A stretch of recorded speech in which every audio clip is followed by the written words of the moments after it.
Hello everyone, this is Vikas many. आप देख रहे हैं ONS स्टडी सर्कल। आज की इस वीडियो का टॉपिक है financial accounting BCom first year chapter 1। देखिए, जैसे हमने बात करी थी कि फाइनेंशियल अकाउंटिंग जो सब्जेक्ट है बीकॉम पास फर्स्ट ईयर का, उसके फुल कोर्स को लॉन्च कर रहे हैं। तो आज हम बात करेंगे चैप्टर 1 की। वीडियो शुरू करने से पहले मैं आपसे रिक्वेस्ट करना चाहूँगा, अगर आपको हमारे एफर्ट्स पसंद आए तो इस वीडियो को लाइक और शेयर जरूर करें, जो हमें मोटिवेट करता है और काम करने के लिए और मेहनत करने के लिए। और इस चैनल को सब्सक्राइब करना ना भूलें और बेल आइकन बटन को जरूर सिलेक्ट करें और उसमें ऑल नोटिफिकेशन को सिलेक्ट करें, जिससे जैसे ही हम कोई वीडियो अपलोड करें आपको उसकी इंफॉर्मेशन मिल जाए। हम बात करें फाइनेंशियल अकाउंटिंग की, तो सबसे पहले तो ये समझना जरूरी है कि अकाउंटिंग एक्चुअली हम करते क्यों हैं।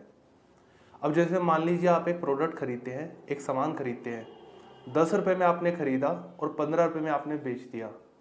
तो अगर मैं आपसे पूछूं कि आपने कितना प्रॉफिट कमाया, तो ऑफकोर्स 5 रुपये, क्योंकि 10 में खरीदा 15 में बेचा, 5 रुपये आपका प्रॉफिट है। बट अगर हम बात करें कंपनी की, ये जो कॉन्सेप्ट है इतना सिंपल नहीं होता, क्योंकि कंपनी अलग अलग तरह से सेल करती है, अलग अलग पार्टीज को सेल करती है। कई बार सेल करती है, पैसे नहीं आते, या फिर रिकवरी में काफ़ी डिस्काउंट देना पड़ता है। परचेज भी अलग अलग तरीके से करती है। जो मशीनरी है, जो लेबर की पेमेंट्स है, उनका अलग मेथड है। तो इन सबको किस तरह से रिकॉर्ड करें कि कंपनी को पता चले कि उसके पास कितनी एसेट है, कितनी लायबिलिटी है। दैट मीन्स कितने पैसे कंपनी के पास अभी है, कितने उसको देने हैं, और उसने कितना एक पर्टिकुलर मंथ में या फिर एक पर्टिकुलर टाइम में कितना प्रॉफिट कमाया है। इन सब के लिए जिसको हम रिकॉर्ड करते हैं, इसी रिकॉर्डिंग के मेथड को हम कहते हैं अकाउंटिंग। तो हम बात कर रहे हैं फाइनेंशियल अकाउंटिंग की। तो इसका सबसे पहला क्वेश्चन होगा कि व्हाट इज फाइनेंशियल अकाउंटिंग, और आप ये बताइए कि इसका नेचर और स्कोप क्या है। तो सबसे पहला हमारा क्वेश्चन है व्हाट इज फाइनेंशियल अकाउंटिंग और नेचर और स्कोप, और इसके साथ ही हम बात करेंगे अकाउंटिंग इंफॉर्मेशन सिस्टम की। तो सबसे पहले बात करें व्हाट इज फाइनेंशियल अकाउंटिंग। अब देखिए, इसमें बिजनेस ट्रांजेक्शन्स को रिकॉर्ड किया जाता है। दैट मीन्स अगर फॉर एग्जाम्पल आपका एक बिजनेस है, क्या आप उसमें पर्सनल ट्रांजेक्शन्स को रिकॉर्ड करेंगे? नहीं। मैंने एक गाड़ी खरीदी अपने पर्सनल यूज के लिए, क्या वो बिजनेस का खर्चा है? नहीं। तो इसलिए मैं उसे बिजनेस में रिकॉर्ड नहीं कर सकता। दैट मीन्स जो भी बिजनेस की ट्रांजेक्शन्स है उसे ही मैं रिकॉर्ड करूंगा। और हम बात कर रहे हैं फाइनेंशियल अकाउंटिंग की। दैट मीन्स उसी एंट्री को रिकॉर्ड करूंगा जिसको मैं मॉनेटरी वैल्यू में रिकॉर्ड कर सकता हूँ। दैट मीन्स अगर मैं कहूँ कि मेरे जो एम्प्लॉय हैं वो बहुत अच्छे हैं, क्या मैं उसे पैसे में रिकॉर्ड कर सकता हूँ? नहीं।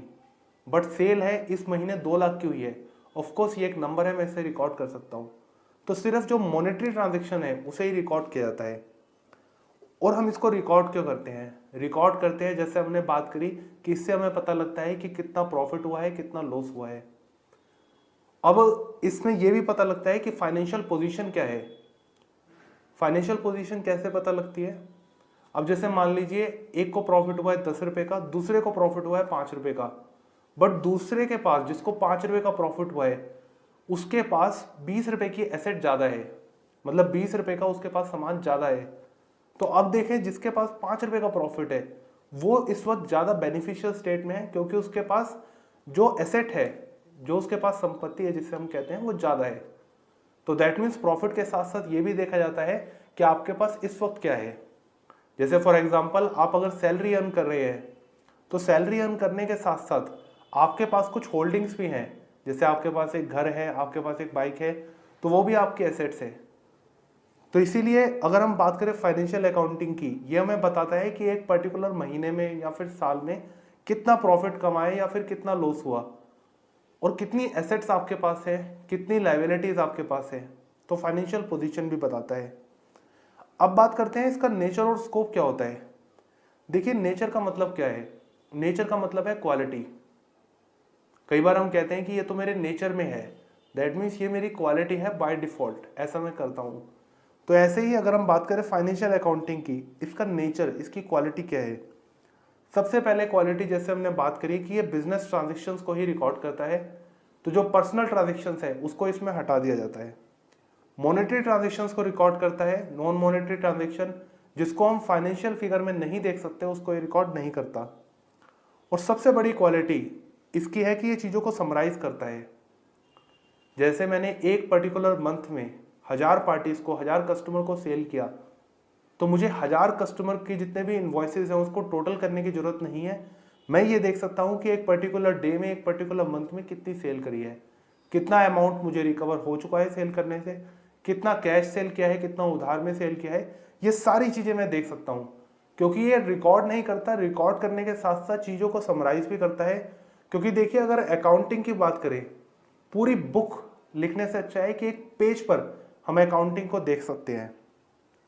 ये एनालाइज करता है, इंटरप्रेट करता है, एनालाइज करता है कि पता लगता है इससे कि कहाँ हमारा लॉस हो रहा है, किस चीज़ों को कंट्रोल करना चाहिए, कौन सा डिपार्टमेंट अच्छा परफॉर्म नहीं कर रहा है। और फिर फाइनली ये चीज़ों को समझ के उसको प्रेजेंट करता है मैनेजमेंट को, जिसे हम कई बार फाइनेंशियल स्टेटमेंट के थ्रू भी एनालाइज करते हैं, जिससे आपकी balance sheet, cash flow, profit and loss बनता है। तो अकाउंटिंग एक बहुत डेप्थ एनालिसिस है। अब बात करते हैं इसके स्कोप की। स्कोप का मतलब क्या है? जैसे देखिए, अगर बात करें कि आपका जो सब्जेक्ट है उसका क्या स्कोप है, उसमें कौन कौन सी चीज़ें कवर है, तो अगर हम फाइनेंशियल अकाउंटिंग की बात करें, बिजनेस में बहुत सारी चीज़ें होती है जो एक बिजनेसमैन को मैनेज करनी पड़ती है।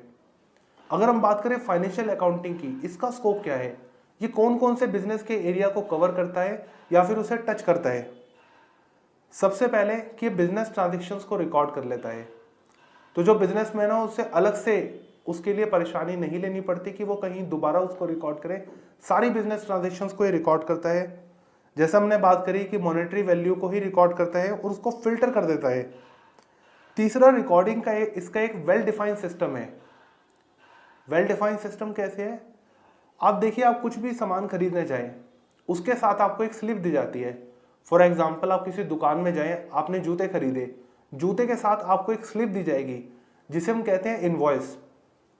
बट अगर आप जैसे पेट्रोल पंप पर जाएं, पेट्रोल भरवाएं, वहां भी एक स्लिप दी जाएगी, बट वो प्रॉपर इनवॉइस नहीं होता, वो एक छोटी सी स्लिप होती है जिसे हम कई बार कहते हैं वाउचर।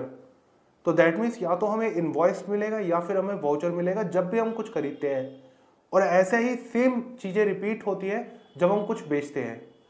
जब हम खरीदेंगे तो इनवॉइस या वाउचर हमें मिलेगा, और जब हम कुछ बेचेंगे तो हम किसी को इशू करेंगे। तो ये इनवॉइस या वाउचर, इसको समराइज करके हम रिकॉर्ड करते हैं एक पर्टिकुलर सिस्टम से, जिसे हम कहते हैं जर्नल एंट्री, और उससे फाइनली हम अपनी स्टेटमेंट्स बनाते हैं। बट इसमें रिकॉर्डिंग का एक बहुत ही सिस्टमाइज तरीका होता है।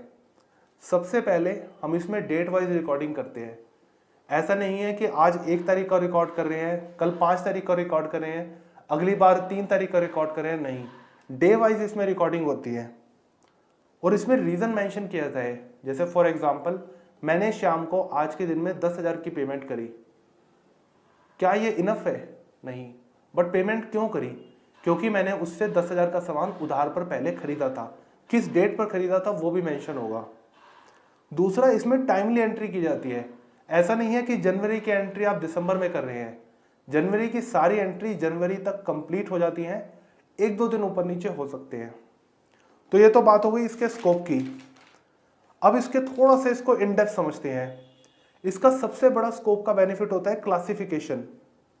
क्लासिफिकेशन का मतलब, अब जैसे देखिए, स्कूल में अलग अलग क्लासें होती हैं कि ये क्लास 5th है, ये क्लास 6th है, ये क्लास 7th है। तो अगर मुझे क्लास 7th के बच्चों को टारगेट करना है, उनसे कम्युनिकेट करना है, तो मुझे पूरे स्कूल को एक जगह बुलाने की जरूरत नहीं है, मैं डायरेक्टली क्लास 7th में जाऊंगा। तो ऐसे ही इसमें भी क्लासिफिकेशन होता है।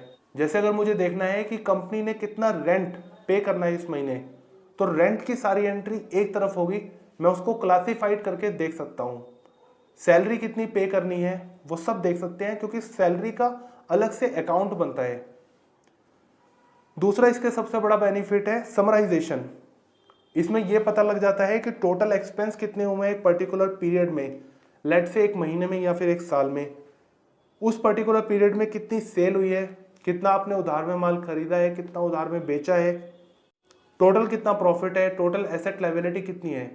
ये सारी चीज़ें हमें समराइज वे में पता चल जाती हैं। क्योंकि अगर मैं बात करूं सेल की, मैंने 1000 पार्टी को सेल किया है, और मैं अपने अकाउंटेंट को बोलूं कि आप मुझे बताओ कितनी सेल करी है, तो वो अगर 1000 बिल ले आए तो क्या ये सही है? नहीं। वो एक पेज पर लिख के मुझे दे देगा कि सर आपकी इतनी सेल है, और ये मेजर कस्टमर है जिनको आपने सेल करी है, कैश में इतनी सेल करी है, उधार में इतनी सेल करी है। तो ये चीज़ों को समराइज करता है। सिग्निफिकेंट, अब जैसे मान लीजिए एक पर्टिकुलर कंपनी है जिसकी सेल 100 करोड़ की है, बट कुछ एरर आ रही है 100 रुपये की, तो क्या 100 रुपये के लिए उस अकाउंटेंट को मैनेजमेंट के पास जाना चाहिए? नहीं, क्योंकि जहां 100 करोड़ की सेल है वहां 100-200 रुपये मैटर नहीं करेंगे। तो यहाँ सिग्निफिकेंट इंफॉर्मेशन पर ही फोकस किया जाता है। ऐसी इंफॉर्मेशन जिसकी इतनी ज़्यादा इंपॉर्टेंस नहीं है, 100-200 रुपये की इंफॉर्मेशन के लिए ऐसा नहीं है कि पूरे अकाउंटिंग के काम को रोक दिया जाए। तो इसमें जो सिग्निफिकेंट, जो इंपॉर्टेंट एलिमेंट्स होते हैं उस पर फोकस किया जाता है। अगला पॉइंट है इसमें इंटरप्रिटेशन। इंटरप्रिटेशन का मतलब क्या होता है? अब देखिए, इंफॉर्मेशन होना और इंफॉर्मेशन को सही से कम्युनिकेट करना, सही से बताना, ये दो अलग अलग बातें हैं। जैसे फॉर एग्जांपल, एक स्टूडेंट होता है, उसे एक टीचर की बातें बहुत इजीली समझ में आती है, बट दूसरे टीचर से समझने में उसे दिक्कत आती है। कॉन्सेप्ट तो सेम है, एक्सप्लेन करने का तरीका भी सेम है, बट फिर प्रॉब्लम क्या है? प्रॉब्लम है इंटरप्रिटेशन की, किस तरीके से कम्युनिकेट किया जाता है चीज़ों को। कई बार एक टीचर से समझ में आता है, कई बार एक टीचर से समझने में दिक्कत आती है। तो इसलिए इंटरप्रिटेशन करना बहुत ज़रूरी है, सही से तरीके से करना बहुत ज़रूरी है। तो इसमें करा क्या जाता है? अब जैसे देखिए, अगर एक बिजनेसमैन है, वो कहता है कि मुझे बताओ प्रॉफिट कितना है, तो आपने उसको लिख के दे दिया प्रॉफिट इतना है, बट क्या आपको उसके साथ एडिशनल इंफॉर्मेशन देनी जरूरी है? ऑफ कोर्स, कि सर यहाँ हम इसके प्रॉफिट को बढ़ा सकते हैं, इस तरीके से बढ़ा सकते हैं, और फ्यूचर में प्रॉफिट या लॉस होने की पॉसिबिलिटी है, हम फ्यूचर की सिचुएशन को कैसे कंट्रोल करें, ये सारी चीज़ें अगर आप बताते हैं तो जो बिजनेसमैन है उसका टाइम और एफर्ट बहुत बचता है। तो इसलिए अगर हम बात करें, इंटरप्रिटेशन भी अकाउंटिंग में कवर होता है, जिसमें आप करंट के जो रिजल्ट हैं, जितना प्रॉफिट या लॉस हुआ है, उसको जो एक अकाउंटेंट है वो एनालाइज करता है, फाइनेंशियल पोजीशन को देखता है कि कितनी एसेट है मेरे पास, क्या जो मशीनरी है वो पुरानी है, उस वजह से लॉस हो रहा है, रॉ मटेरियल का खर्चा बढ़ रहा है। रेशियोज के थ्रू देखता है, फाइनेंशियल की बहुत सारी रेशियोज है जिस पर हम आगे डिस्कस करेंगे। और फिर पास्ट ट्रेंड से देखता है कि लास्ट महीने में या फिर पिछले साल हम कितना प्रॉफिट कमा रहे थे, उसके मुकाबले आज हम कहाँ हैं। तो ये सारे जो फीचर्स हैं वो होते हैं फाइनेंशियल अकाउंटिंग में। अब हम बात करते हैं अकाउंटिंग इंफॉर्मेशन सिस्टम, ये एक्चुअल में होता क्या है, और उसके साथ इसके क्वालिटेटिव कैरेक्टरिस्टिक्स, इसको भी डिस्कस करेंगे। सबसे पहले बात करते हैं अकाउंटिंग इंफॉर्मेशन सिस्टम, ये एक्चुअली होता क्या है। इसको डिटेल में डिस्कस करने से पहले एक इसका ओवरव्यू लेते हैं। अब देखिए, इंफॉर्मेशन सिस्टम, इंफॉर्मेशन क्या होती है? कई बार आप कहते हैं कि मुझे ये इंफॉर्मेशन मिली है, कैसे मिली? किसी ने आपसे कम्युनिकेट किया। तो जनरली जो इन्फॉर्मेशन है वो हम कम्युनिकेट करते हैं। मेरे पास एक इन्फॉर्मेशन है, मैं आपसे कम्युनिकेट कर रहा हूँ, आपको बता रहा हूँ। ऐसे ही अकाउंटेंट के पास, कंपनी के पास जो अकाउंटिंग करती है, उससे इंफॉर्मेशन पता चलती है कि कंपनी का कितना प्रॉफिट है, कितना लॉस है, कितनी एसेट है, क्या कंपनी के ऊपर उधारी बहुत ज़्यादा है या नहीं, क्या कंपनी के ऊपर कोई केस चल रहा है या नहीं, क्या कंपनी के ऊपर गवर्नमेंट ने कोई केस लगा रखा है या फिर लीगल एक्शन है या नहीं। ये सारी चीज़ें कहाँ से पता लगेगी? अकाउंटिंग से। तो ये जो इंफॉर्मेशन है, अकाउंटिंग इंफॉर्मेशन, इसको एक सिस्टम के थ्रू हम शेयर करते हैं। बट शेयर किसके साथ करते हैं? शेयर करते हैं स्टेक होल्डर्स के साथ। अब ये स्टेक होल्डर का मतलब क्या होता है? स्टेक का मतलब जिसका भी उस पर्टिकुलर कंपनी में इंटरेस्ट है। अब वो इनसाइडर भी हो सकते हैं, आउटसाइडर भी हो सकते हैं। इनसाइडर मतलब कंपनी के अंदर का बंदा, दैट मीन्स जैसे मैनेजमेंट जो है वो कंपनी के लिए काम कर रही है तो वो इनसाइडर है। एम्प्लॉय वो कंपनी का नहीं है, वो बेसिकली कंपनी के लिए काम कर रहा है, उसे अपनी सर्विसेज दे रहा है, तो इसलिए वो भी आउटसाइडर होगा। जो इन्वेस्टर है, जिसने उधार में कंपनी को माल दिया है या जिससे कंपनी ने उधार में माल खरीदा है, ये सारे आउटसाइडर हैं। तो इनको क्या इंफॉर्मेशन मिलती है? अगर मैनेजमेंट की बात करें तो उनको ये पता लगता है कि हमारा इस पर्टिकुलर महीने कितना प्रॉफिट हुआ है, हम फ्यूचर में कैसे इसको बढ़ा सकते हैं, या फिर फ्यूचर में क्या प्रॉफिट होने की पॉसिबिलिटी है या फिर लॉस की, और अगर ऐसा है तो कैसे हम इसको कंट्रोल कर सकते हैं। कौन से प्रोडक्ट बिजनेस बना रहा है, क्या हम कोई नया प्रोडक्ट बना सकते हैं जिससे प्रॉफिट और बढ़ जाए, किस प्रोडक्ट को हमें बंद कर देना चाहिए, क्या नई मशीनरी खरीदें जिससे प्रॉफिट बढ़ जाए। तो ये सारे डिसीजन मैनेजमेंट लेती है इंफॉर्मेशन के थ्रू, जिसको हम मैनेजमेंट MIS भी कहते हैं, जिससे हम कहते हैं मैनेजमेंट इंफॉर्मेशन सिस्टम। तो इसमें काफ़ी कॉन्फिडेंशियल इंफॉर्मेशन होती है जो कंपनी सिर्फ अपने पास रखती है, बट फाइनेंशियल स्टेटमेंट के थ्रू कम्युनिकेट की जाती है इंफॉर्मेशन आउटसाइडर के साथ भी। उससे क्या होता है, उससे जैसे गवर्नमेंट उसको पता लगता है कि कितना प्रॉफिट कंपनी ने कमाया है, तो गवर्नमेंट को कितना टैक्स मिलेगा, और अगर कितना प्रॉफिट कंपनी कमा रही है, ऐसे ही कंट्री में कितनी सारी कंपनीज है, टोटल गवर्नमेंट को कितना रेवेन्यू मिलेगा, ये गवर्नमेंट एस्टिमेट कर लेती है, उससे वो अपना बजट बनाती है। जिसने उधार में माल बेचा है कंपनी को, अगर आप किसी को कोई उधार में माल देते हैं या फिर किसी को उधार में कुछ पैसे देते हैं, तो सबसे पहली बात आप ये सोचते हैं कि क्या ये मुझे पैसे वापस लौटा पाएगा। ऐसे ही क्रेडिटर भी यही सोचता है कि जिस कंपनी को मैं उधार में माल दे रहा हूँ या फिर कुछ भी पैसे उधार दे रहा हूँ, तो क्या कंपनी की इतनी स्ट्रेंथ है कि वो पैसे वापस कर पाएगी। तो वो कहाँ से पता लगता है, वो पता लगता है अकाउंटिंग इंफॉर्मेशन से। जो एम्प्लॉय है, अगर कंपनी रेगुलर लॉस में है, तो ये एम्प्लॉय के लिए भी एक डेंजरस साइन है, क्योंकि रेगुलर अगर लॉस होगा तो थोड़े टाइम बाद कंपनी जो है वो एम्प्लॉय की सैलरी पे आउट नहीं कर पाएगी। तो इस केस में एम्प्लॉय क्या करेंगे, दूसरी कंपनीज में ट्राई करेंगे। तो इसके लिए ये इंफॉर्मेशन एम्प्लॉयज़ के लिए भी बहुत ज़रूरी है। बट ये इंफॉर्मेशन बनती कैसे है, इसको बनाया कैसे जाता है। तो देखिए, जैसे हमने बात करी, सबसे पहले कलेक्शन ऑफ डाटा, जैसे वाउचर है या फिर इनवॉइसेस है। मैंने कुछ खरीदा, मुझे स्लिप मिली, वो मेरे लिए इनवॉइस या वाउचर है, उसको रिकॉर्ड करते हैं। बट वो वाउचर या इनवॉइस बिजनेस का होना चाहिए। ऐसा नहीं है कि मैं बिजनेस का ओनर हूँ, मैंने पर्सनली एक गाड़ी खरीदी, वो भी मैंने रिकॉर्ड कर दिया, नहीं। बिजनेस के लिए अगर कुछ खरीदा या बेचा है, उसे रिकॉर्ड किया जाएगा। दूसरा है इसमें, बट रिकॉर्ड कैसे किया जाता है।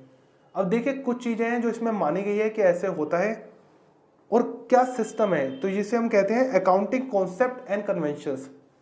हर काम को करने का एक तरीका है। जैसे फॉर एग्जाम्पल खाना बनाते हैं, उसका भी एक तरीका है कि पहले आप ये करें, फिर ये करें, फिर ये करें। ऐसा नहीं है कि आप किसी भी तरह से बना दें। तो इसलिए इस अकाउंटिंग को रिकॉर्ड करने का जो तरीका है, उसे हम कहते हैं अकाउंटिंग कॉन्सेप्ट एंड कन्वेंशंस। अब कन्वेंशन की बात करें, जैसे देखिए, एक मशीनरी है जो 10 साल चलेगी, तो हर साल आप उसमें 10% डेप्रिसिएशन लगाएंगे। बट अगर बात करें कॉन्सेप्ट की, अब जैसे 1000 करोड़ 2000 करोड़ की सेल है, वहां अगर 1000 रुपये का डिफरेंस आ रहा है, तो उसको आप इग्नोर कर दें, उसको आप रिकॉर्ड नहीं करेंगे। या फिर ये नहीं कहेंगे कि 1000 रुपये का अगर मटेरियल है, उसको भी मैं 10% डेप्रिसिएशन लगाऊंगा, नहीं। तो कुछ कॉन्सेप्ट है, कुछ कन्वेंशंस है, जिसको आगे हम डिस्कस करेंगे। इस तरीके से हमें यह पता लगता है कि प्रॉफिट या लॉस कितना हुआ है एक पर्टिकुलर पीरियड में, कितनी कंपनी के पास एसेट्स है, कितनी कंपनी के पास लायबिलिटी है, मतलब उधारियां हैं, या फिर जो देना है किसी कंपनी को, किसी पार्टी को। और फिर इसमें पता लगता है कैश फ्लो, कि कैश कंपनी के पास कितना है इस वक्त, और कैश का फ्लो किस तरह से हो रहा है, कितना कंपनी ने कैश में कमाया है, कितना कंपनी ने कैश में कहीं इन्वेस्ट किया है, या फिर कैसे। अब इसको थोड़ा सा डिटेल में बात करते हैं, क्योंकि अगर ये क्वेश्चन या फिर ये कॉन्सेप्ट अगर डिटेल में पूछा जाए कि आप एक एक पार्टी का बताएं कि वो एग्जैक्टली क्या इसमें देखती है। तो सबसे पहले बात करें अगर ओनर की, तो सबसे पहले अगर आप बिजनेस के ओनर हैं, तो आप इसमें देखेंगे कि कंपनी की जो फाइनेंशियल पोजीशन है, और उसके साथ आप देखेंगे rate of return, efficient utilisation of resources. अगर ज़्यादा प्रॉफिट कमाने के लिए मशीनों को बहुत हार्डली यूज़ किया जा रहा है, बहुत रफली यूज़ किया जा रहा है, तो इससे क्या होगा, मशीनें बहुत जल्दी खराब हो जाएंगी। तो कुछ टाइम तक तो आप प्रॉफिट कमा पाएंगे, बट लॉन्ग टर्म तक नहीं। तो ये देखेंगे जो आपके पास रिसोर्सेज है, उसको किस तरीके से यूज़ किया जा रहा है, फाइनेंशियल पोजीशन कैसी है। ऐसा तो नहीं है कि ज़्यादा उधारी आपके ऊपर चढ़ रही है, तो करंट में तो प्रॉफिट आ रहा है, बट लॉन्ग टर्म में इतनी उधारी हो जाए कि उसको पे करने में ही दिक्कत आ जाए। और प्रॉफिट कितना कमाया है। शेयर होल्डर, जो कंपनी के बेसिकली ओनर है, जिन्होंने शेयर ले रखा है कंपनी का, वो ये देखते हैं कि प्रॉफिट कितना है अभी और पास्ट में कितना था। अगर मैं कहीं इन्वेस्ट करना चाहता हूं किसी कंपनी में, तो मैं डिविडेंड देखूंगा। मैनेजमेंट, जो कंपनी को एक तरह से हम कहें कि चलाती है, वो बहुत सारी चीजें देखती है। वो ये देखती है कि कंपनी की करंट में पोजीशन क्या है और कहां तक वो पहुंच सकती है, आने वाले 5 सालों में, 10 सालों में कहां तक पहुंच सकती है। उसके लिए डिपार्टमेंट वाइज परफॉर्मेंस को किस तरीके से एनालाइज करना है। शॉर्ट टर्म सॉल्वेंसी, कि कंपनी के पास अगर कोई इमीडिएट कुछ पेमेंट करनी पड़े तो कितना पैसा है। कैसे कंट्रोल करें बिजनेस के ऑपरेशंस को, कहाँ कहाँ लॉस हुआ है, कहाँ कहाँ प्रॉफिट हुआ है। क्योंकि ऐसा नहीं है कि अगर कंपनी में प्रॉफिट हुआ है तो हर तरफ प्रॉफिट है। हो सकता है एक प्रोडक्ट में प्रॉफिट है, एक प्रोडक्ट में लॉस है, तो लॉस वाले प्रोडक्ट को कैसे कंट्रोल करें, किस प्रोडक्ट का प्राइस बढ़ाए, किस प्रोडक्ट का प्राइस कम करें। और ये देखते हैं कि किस प्रोडक्ट पे जो मार्केट रिएक्शन है उसको कैसे कंट्रोल करना है, कहाँ लॉस हो रहा है, किस तरह से उसको कंट्रोल करे। तो जो मैनेजमेंट है वो बहुत सारी चीज़ों को देखती है। तो ये तो बात हो गई अकाउंटिंग इंफॉर्मेशन सिस्टम की कि ये सिस्टम क्या है और कैसे काम करता है, और जो इससे रिलेटेड पार्टी है उनको क्या बेनिफिट होता है इस सिस्टम से। अब समझते हैं इसके क्वालिटेटिव कैरेक्टर्स क्या है। अब एक बहुत सिंपल सा एग्जांपल लेते हैं। अब जैसे आप एक आइसक्रीम खा रहे हैं, क्यों खा रहे हैं? जैसे बहुत ज़्यादा गर्मी होती है तो हम कई बार आइसक्रीम खाते हैं, क्यों? क्योंकि वो इमीडिएट रिलीफ देती है, वो ठंडी होती है, तो उसकी क्वालिटी है कि वो ठंडक देती है। अगर बहुत स्ट्रेस में है, गर्मी आपको लग रही है, थोड़ी सी आइसक्रीम खाएंगे आपको इमीडिएट रिलीफ मिलेगा। तो ऐसे ही अकाउंटिंग इंफॉर्मेशन सिस्टम की बात करें, इसकी कुछ क्वालिटी होनी चाहिए, या फिर हम बात करें कि एसेंशियल फीचर, दोनों में ही आप ये ले सकते हैं कि कौन सी ऐसी बातें हैं जो इसको खास बनाती हैं। सबसे पहली बात है इसमें अंडरस्टैंडेबिलिटी, ईजी टू अंडरस्टैंड होनी चाहिए। ऐसा नहीं है कि आपने अकाउंटिंग इंफॉर्मेशन सिस्टम इस तरह से बनाया है, या फिर जो financial statement, balance sheet, profit and loss आप इस तरह से प्रेजेंट कर रहे हैं जिसको समझना बहुत मुश्किल है। ईजी टू अंडरस्टैंड होना चाहिए। बट ईजी बनाने के लिए जरूरी नहीं है और ऐसा होना नहीं चाहिए कि कोई इंपॉर्टेंट इंफॉर्मेशन आप छोड़ दें। अगर वो कॉम्प्लेक्स है तो उसको आप ये देखें कि किस तरह से सिंप्लीफाई कर सकते हैं। फॉर एग्जाम्पल, कंपनी के ऊपर 25 करोड़ का लोन है, बट उसकी वर्किंग बहुत कॉम्प्लेक्स है, तो आप उसको छोड़ेंगे नहीं, बट उसको सिंप्लीफाई करके किस तरह से ऐसे प्रेजेंट करें कि वो इजी टू अंडरस्टैंड हो, उस पर आप काम करेंगे। दूसरा इसमें होता है रेलिवेंस। रेलिवेंस का मतलब क्या है कि उससे मुझे फायदा होना चाहिए। फॉर एग्जाम्पल, जो भी इकोनॉमिक डिसीजन, मतलब पैसे से रिलेटेड जो भी डिसीजन लेना चाहता है कोई, अकाउंट की इंफॉर्मेशन को देख के वो सही डिसीजन ले पाए और टाइम पर ले पाए। जैसे फॉर एग्जाम्पल, बैंक पर लोन लेने गए, आपने दिखाया, या फिर फॉर एग्जाम्पल आप इन्वेस्ट करना चाहते हैं कंपनी में, मैंने आपको दिखाया कि कंपनी ने 25 करोड़ का प्रॉफिट कमाया है, आपने कहा बहुत बढ़िया। दूसरी कंपनी ने 10 करोड़ का प्रॉफिट कमाया है, आपने कहा नहीं 25 करोड़ वाली बढ़िया है। बट उसके बाद मैंने आपको दिखाया है कि नहीं, जो 10 करोड़ वाली कंपनी थी उसके ऊपर कोई केस नहीं है, जो 25 करोड़ जिसने प्रॉफिट कमाया है उसके ऊपर कोर्ट केस भी है, उसने टैक्स भी काफी ड्यू कर रखा है, और क्रेडिटर ने उसके ऊपर कोर्ट केस कर रखा है कि काफी सारा पैसा उसने भी उधार कर नहीं दिया है। तो अब कौन सा सही है? अब ऑफकोर्स 10 करोड़ वाला सही है, क्योंकि उसने सारी पेमेंट क्लियर है। तो ऐसी इंफॉर्मेशन हम नहीं छुपाएंगे, सारी इंफॉर्मेशन, जो भी इंफॉर्मेशन रेलिवेंट है, इंपॉर्टेंट है डिसीजन लेने के लिए, वो आप शो करेंगे।